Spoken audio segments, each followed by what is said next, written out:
Mga katoyong, nagpakawala na naman tayo ng mga YB natin.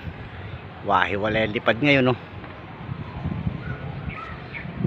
Yan yun natin mga pang SDR din, mga kasama sa training dyan sa pagsanghan. So kanina umaga okay na sila, complete tayo sa 10 nating mga YB.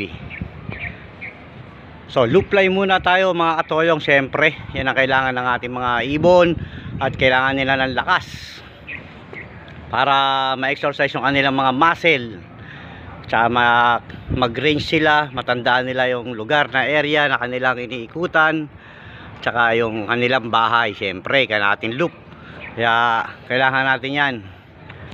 Mas kailangan ng mga YB natin mga kalapatids ang loop fly, kasi ganyan lang ang ginagawa ko everyday. Nagpapa-loop fly tayo ng mga YB natin tsaka mga kalapate para lumakas sila.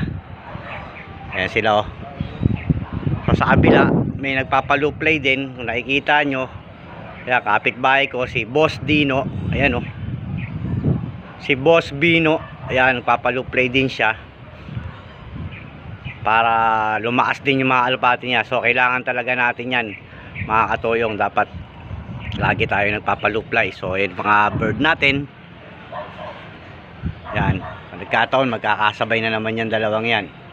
Ayan, pinupuntahan na yung kay Bino, no, ayan, papa-loop fly tayo. So may mga YB pa rin na naiwan sa loob, so mas bata pa yon. Ito muna sila, yung mga tropa ng pagsanghan, tropa ng SDR,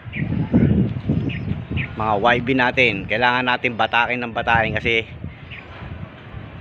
kasama rin sila sa training.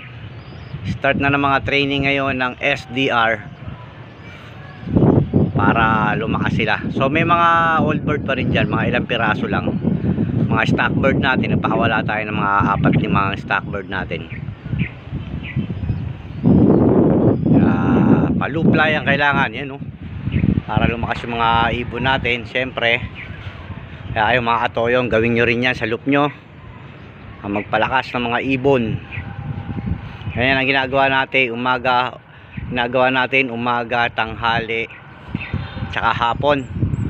Pero may isang araw sila na rest na hindi talaga ako nagpapa-loop fly, kasi yun yung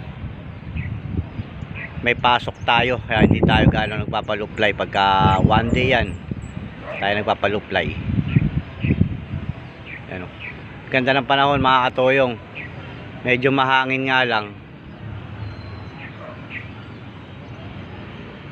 May binayan mga tropa, ating mga ano, may nakakasabay pa.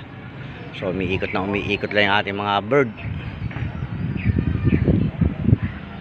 Ano, ang ganda ng araw mga katoyong. So mga katoyong, peace out. Shoutout sa inyo lahat, tropang ARPC. Good luck sa training natin sa SDR.